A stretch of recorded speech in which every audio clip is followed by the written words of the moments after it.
8천만 원의 변제율이 약 67%. 아까 개인 자산이 없으면 얼마였어요? 약 47.7%였잖아요. 지금은 67%가 됩니다. 왜 그런다고요? 개인 재산이 있기 때문에 4,800만 원보다 더 갚아야 되니까. 복잡한 채무로 고민 중이시라면 유튜브 채도 업무사와 해결해요. 예, 여러분 이번 시간에 개인회생 변제금 계산법, 나의 변제금은 해서 한번 계산해 보시라고 말씀드리는데 실제적으로 여러분들이 계산하신 것은 정확하지 않을 겁니다. 근데 제가 한번 해보시라고 원리를 좀 말씀드릴게요. 여러분 개인회생을 제가 이제 많이 상담하다 보면 경우에 따라서는 있잖아요. 상담하면서 채무자분이 한 달에 변제금 얼마 납입할 게 바로 눈에 보이는 경우가 이제 과반수가 넘어요. 대부분 그렇게 보이는데 눈에 보이지 않는 경우가 있어요. 이제 그게 어떤 경우인지에 따라서 이제 계산하는 법에 대해서 간략하게 세 가지를 좀 나눠서 말씀드릴게요. 첫 번째, 일단 설명드리기 전에 A라는 사람 하나 만들게요. A라는 사람이 총 채무가 지금 8천만 원 있습니다. 그 다음에 1인입니다. 1인. 그 다음에 월 소득 실제 한 달에 250만 원의 실급여가 있다고 가정을 할게요. 그러면 자, 여러분들 알고 있는 일반적인 원리입니다. 첫 번째, 이렇게 계산하시면 돼요. 250만 원의 실수령액이 있잖아요. 그러면 1인이니까 144만 원의 최저생계비를 빼면 한 달에 106만 원의 가용소득이 있기 때문에 이 106만 원이 변제금이 됩니다. 그래서 이거를 3년 동안 납입하면 총 3,816만 원을 납입하고 8천만 원에 대한 나의 채무가 탕감받는 게 일반적인 알려진 개인회생의 원리입니다. 그럼 8천만 원에 3,816만 원 갚게 되면 변제율이 약 47.7% 나옵니다. 이렇게 계산하시면 돼요. 내 소득에서 내 최저생계비 공제하고 그 나머지 금액을 변제금에서 곱하시면 돼요. 36개월.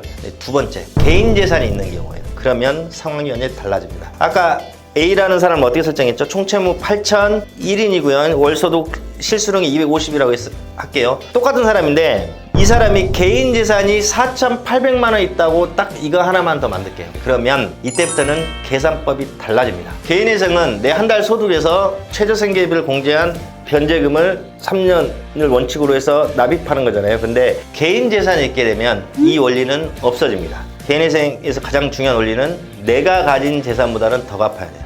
그래서 방금 전에 제가 개인 재산 얼마 있다고 제가 말씀드렸죠? 4,800만 원 있죠. 그러면 한 달 소득이 이때도 중요한 게 아니에요. 4,800만 원보다 더 갚아야 돼요. 4,800만 원. 그러면 4,800만 원을 36개월 동안 갚기 위해서 한 달에 약 135만 원 납입해야 됩니다. 그럼 방금 전에 개인 재산이 없으면 한 달에 106만 원 납입했잖아요. 이 사람은 3년에 끝나려면 무조건 한 달에 135만 원 납입해서 36개월 납입하면 4,860만 원을 납입해야 됩니다. 4,860. 그러면 8천만 원의 변제율이 약 67%. 아까 개인 자산이 없으면 얼마였어요? 약 47.7%였잖아요. 지금은 67%가 됩니다. 왜 그런다고요? 개인 재산이 있기 때문에 4,800만 원보다 더 갚아야 되니까. 그러면 한 달에 135만 원씩 납입하게 되면 이 사람은 한 달 생계비가 얼마 돼요? 250에서 135만 원을 빼게 되면 이 사람은 한 달 생계비가 115만 원이 되게 됩니다. 그러면 최저 생계비 144만 원보다 더 허리띠 졸라서 3년에 버텨야 됩니다. 그런데 이럴 수도 있겠죠.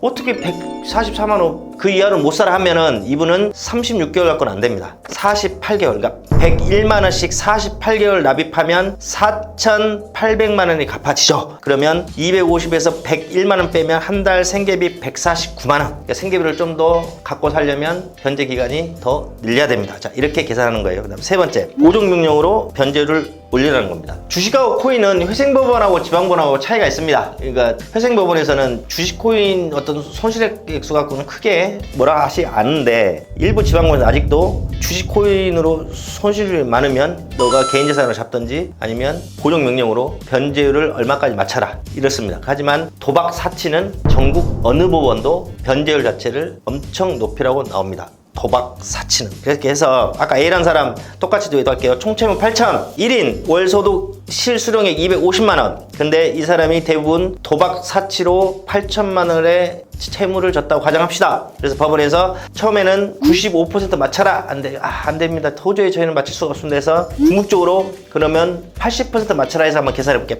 80%면 6,400원이요. 이거를 60개월 5년 동안 납입하시면 딱 6,400이 나오죠. 그러면 한 달에 108만 원이면 250만 원에서 한 달에 변제금 108만 원을 납입하기 위해서는 142만 원의 최저 생계비를 갖고 살아야 됩니다. 그러면 원래 법에 주어진 144만 원보다는 더 2만 원 줄어든 금액으로 5년을 버티셔야 됩니다. 그래서 나는 최저 생계비보다 미달이니까 도저히 받아들일 수 없어 이렇게 해봤자 뭐합니까? 법원에서는 80% 마치라면 그나마 압류 안 당하시고 채권 추심에서 벗어나시고 신용회복을 하기 위해서는 법원 요구를 마치기 위해서 최저 생계비 116만 원 가지고 5년 동안 버티셔야 됩니다. 자, 이렇게 여러분들 제가 가장 간단한 3가지 경우를 말씀드렸잖아요. 이외에 뭐 추가 생계비 여러 가지 뭐 특별 생계비 여러 가지가 많습니다. 뭐 주거비 막 이런 거 뭐 교육비 이런 거 많거든요. 이런 것 때문에 변제금 자체는 여기서부터 이제 좀 차이가 나기 시작합니다. 여러 가지 이유가 있어서. 근데 제가 말씀드린 거는 가장 큰 거, 소득, 그 다음에 재산, 도박, 사치로 인한 법원에서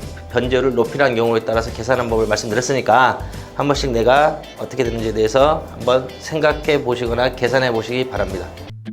재무 고민 이제는 안녕 유튜브로 해결해요 행복